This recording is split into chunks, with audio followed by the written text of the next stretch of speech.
A very warm welcome to IDFC First Bank Presents Leaders of Tomorrow Season 12. I'm Ritwika Gupta, and tonight we're focusing on education, the evolving landscape of India's education system and also the evolution of early education. In the first segment, I'll be chatting with Nipun Goenka, Managing Director, Goenka Group, on how Goenka is fostering entrepreneurial thinking among students to prepare them for the global stage.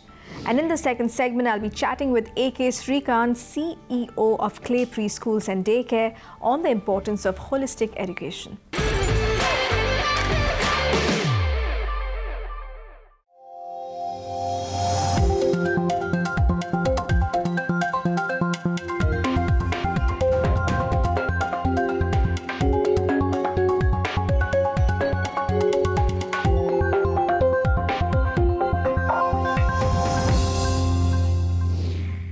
I'm now joined live by Mr. Nipun Goenka, Managing Director, Goenka Group. Thank you so much for joining us today. So, Mr. Goenka, I want to first start off by talking about India's education system.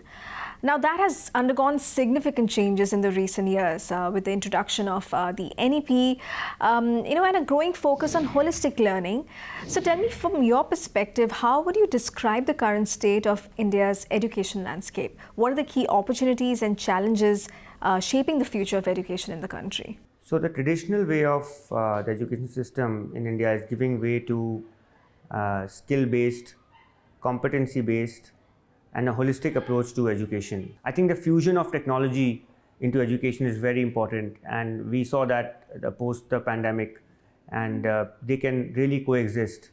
While schools and universities give you character development, but the edtech companies and new technologies also help you study from home and gives you flexibility and helps you upskill yourself for your future careers. So, Mr. Goenka, I read that Goenka Group is set to expand its presence by establishing 12 more schools across India. Could you share some insights into the group's vision for this expansion? So the Goenka Group was founded in 1994 by my father in memory of his late mother, Devi Goenka. The first school which we started was in Vasankunj, New Delhi, and today we stand at over 130 schools across the length and breadth of India. Annually, we are adding about 12 schools to our ecosystem, and in the coming fiscal April, the new financial year, we would be adding schools across UP, Haryana, Gujarat, Hyderabad, and the Northeast. Now, speaking of technology, that's also playing a transformative role in education. We have virtual classrooms, and then there are AI-driven learning tools. How do you see the role of technology evolving in the Indian education system, and how is Goenka Group leveraging these innovations?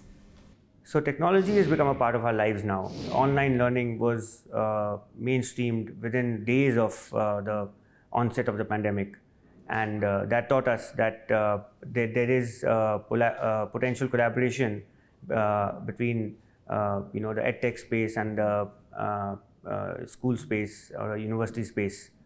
Also, I feel technology creates a big impact in a country like India, where it reaches the rural sections of the society and the economically weaker section of the society, and gives them access to a plethora of knowledge.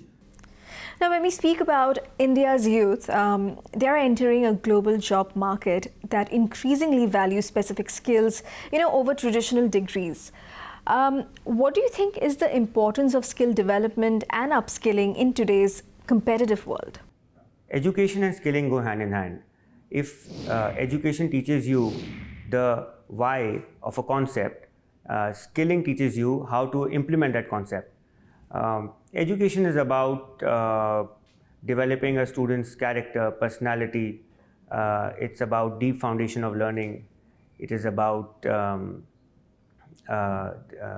friendships. It is about building a character. Skilling, on the other hand, will help you get employed better, will help you to adapt, become flexible, and help you chart grow up, upskill yourself in future careers. And now entrepreneurial thinking is becoming more and more crucial in today's dynamic world. How do you believe we can foster a more entrepreneurial mindset among students at an early age? And what steps is GD Goenka taking to nurture leaders of tomorrow? So India is a startup engine of the world currently, and at GD Goenka we believe in a Goenka mentorship program where we feel that we bring leaders from all walks of life and all industries who would finally, a student would be assigned a mentor, and as per his liking or his interest, they would be mentored under the particular mentor.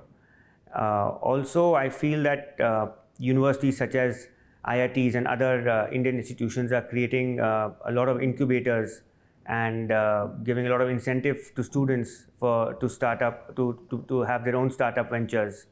I think that's a great initiative. Also, I think that students also need to learn that it is not just about making money or chasing numbers. It is about creating an economic and social impact, which the new entrepreneurs of the next few decades should have. Now, as we know, MSMEs are the backbone of India's economy, yet they face numerous challenges, including a lack of skilled talent. Mr. Goenka, tell us, what role can the education sector play in supporting MSMEs? MSMEs are truly the backbone of the Indian economy, and I feel the education sector can contribute a lot to the MSME sector. I think firstly it's to do with curriculum, which is industry-based curriculum and vocational training, which will really help the MSME sector.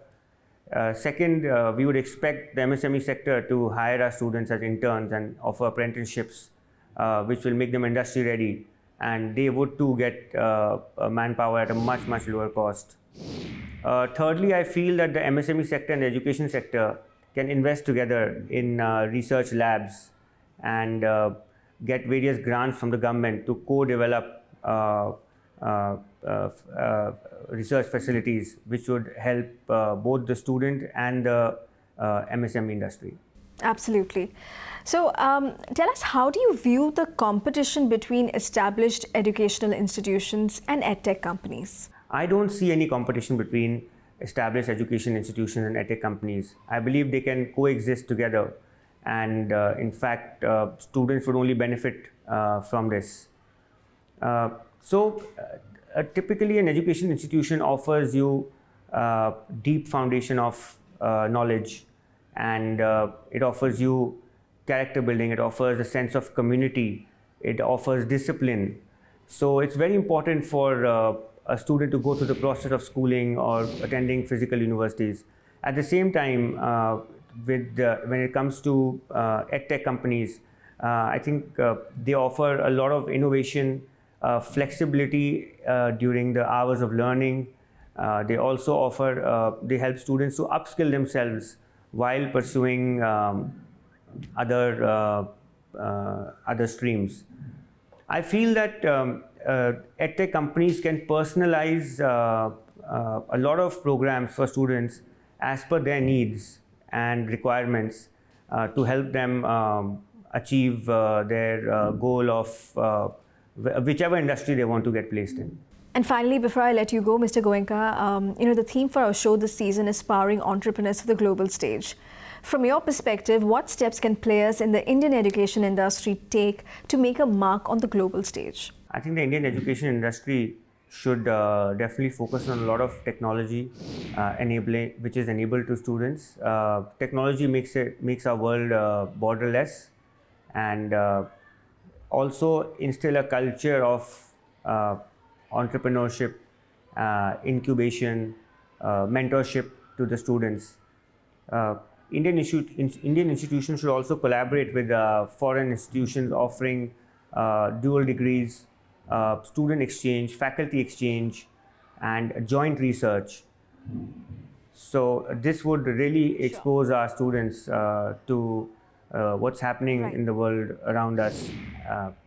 Thirdly, I feel that students should be taught new skills for future businesses such as AI, data analytics, and sustainability, wherein they are up to date with what's happening and can also look at future businesses. Well, thank you so much for joining us, Mr. Goenka. It was a pleasure chatting with you. It's time for a quick break here. We'll be back shortly. Stay tuned.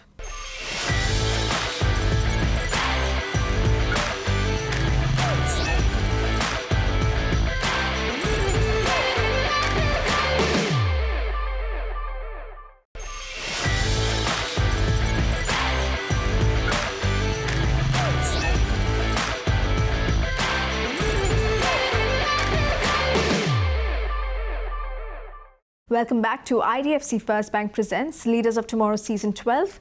In this segment, I'm chatting with AK Srikanth, CEO of KLAY Preschools and Daycare, on the growth and evolution of early education in India and the challenges in this sector. Of course, advice for small businesses aiming to enter this industry. Listen in.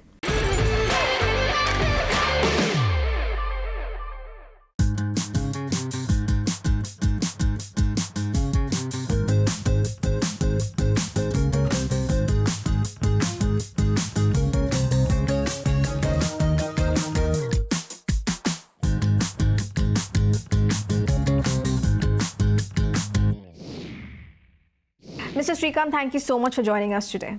My pleasure. So to begin with, tell us, how do you view the current state of the early education sector in India? What trends do you see shaping its future? So in a nutshell, if I was to answer that, I'd probably say we're going in a direction of more organized spaces as opposed to having multiple mom and pop preschools mushrooming all over the place. And I think a large part of this impetus is because of the new education policy, which came about in 2020, which for the first time, I think we have preschools and early childhood education being formalized in a way in line, in tandem with how K-12 schools are regulated. So this kind of framework and this kind of a regulation is making it a very conducive space for the larger, more serious players to be able to provide their best services. And even, I think, smaller players who are serious about the business, definitely it gives them loads of opportunity. So I think it's a space which is marked with a lot of awareness amongst people, helped by no less measure by the fact that the new education policy is being implemented as we speak across the country. So I think there's a very positive outlook for early childhood education as a space. Now, I understand you have about 160 centers across 19 cities. And with that, KLAY has grown significantly over the years. KLAY's revenue also grew from 42 crores in FY21 to 200 crores in FY 2023. What would you say are the factors that contributed to this growth? I think, dovetailing with what I said earlier, the awareness of the importance of early childhood education in the minds of the consumers, I think, is primary.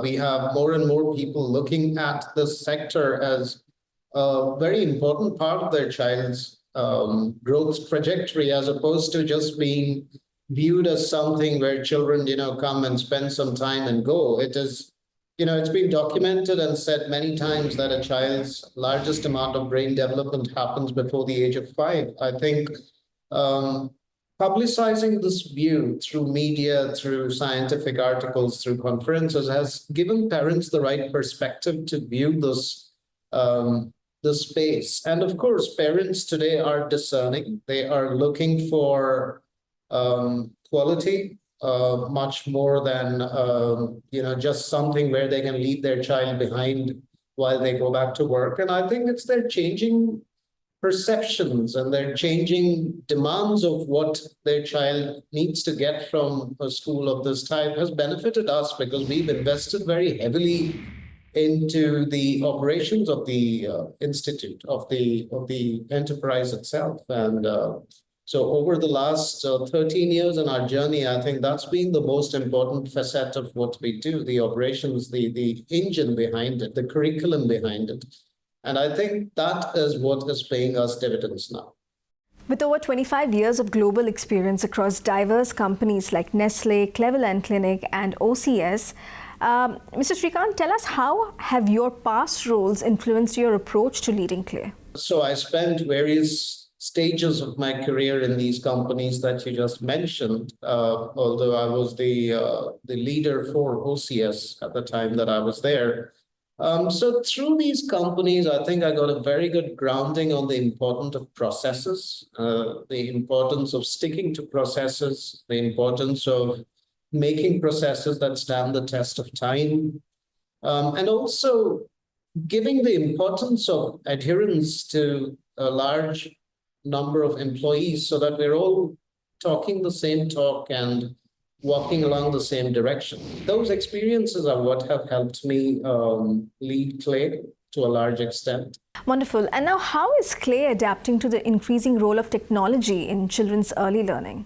We've had an interesting journey as far as technology goes. Pre-pandemic, we were advocates of no screen time. So you would have found that none of our centers actually have any screens on them.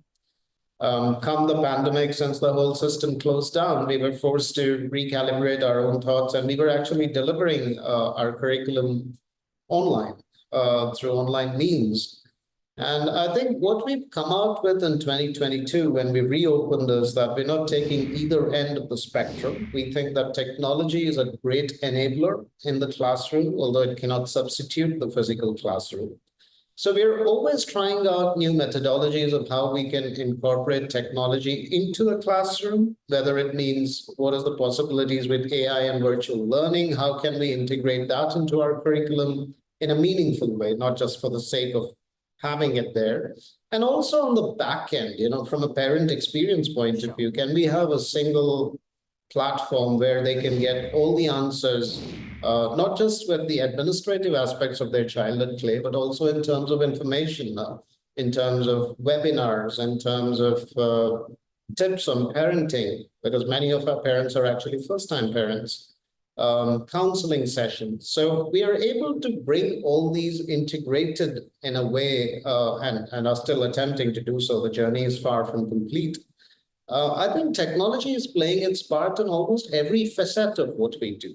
Now, given the growing number of preschools and daycare providers in India, how does KLAY plan to differentiate itself in this sector? All preschools, all these institutions which you find turning up, fundamentally operate on what? On giving a safe and a learning environment to children. Now, that learning environment which we're talking about comes as a consequence of what we teach, how we teach them.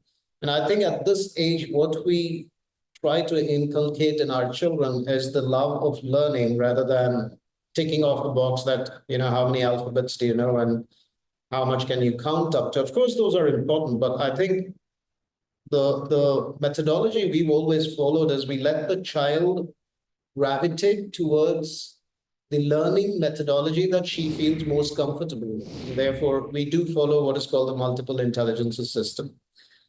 And I think it is this core of our business that has seen us grow and will see us grow. I think we'll invest more and more and more into the core of our business, which is in terms of the curriculum and methods of imparting that curriculum. Now, with a team of over 3,500 educators, how does KLAY ensure that each teacher is aligned with your vision, with the brand's vision of holistic, inclusive education? It is definitely a very, very good question, because the organization is only as good as it understands the leader's vision and implements the leader's vision. So our mantra for this has been largely training, communication, and training. So we constantly talk to our people.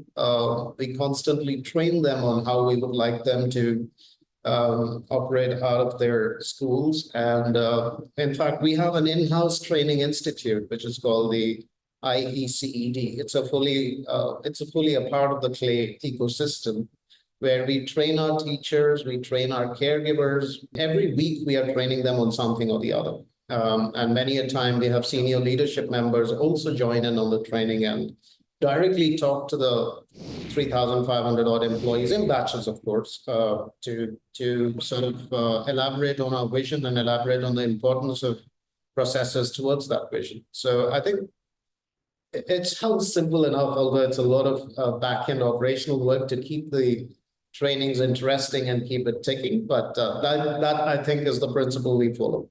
Right. And what are the biggest challenges, that KLAY is facing today in maintaining high standards? I think getting talent is definitely one of the most challenging parts of what we face. And unfortunately, in our country, and I guess this is true of many other countries as well, teaching is definitely not one of the most highest paying professions. It takes a certain sort of person to become a teacher, to become a caregiver for these children that we help. And it's a mindset. And finding people with that mindset, I think, remains the biggest challenge. And finally, what advice would you have for small businesses looking to enter the early childhood education space? I think there are, as is true of most new businesses, I think there are no shortcuts, and especially so in this one. You've got to invest into quality, into curriculum, into health and safety, and it pays off over a period of time. But it's not something where you put in the money today and hope to make a killing tomorrow. This is not those kinds of businesses. This business needs you to be passionate about the sector, the industry by itself, and that's the only reason why you should be coming inside. You have to be an educator at heart, and you have to have tons of patience in order to be able to come into this. And you've got to be invested in quality to almost an abnormal level. You've got to be an operationally focused to an almost abnormal level. That's the only way that this business makes any sense. And this is true whether you're a newcomer or whether you're an established player. Fantastic. It was great chatting with you, Mr. Srikanth. Thank you so much for your time. Thank you, Ritwika. Thank you. With that, it's a wrap on this episode of IDFC First Bank Presents Leaders of Tomorrow Season 12. We hope you enjoyed the conversations. Thanks for watching. Goodbye.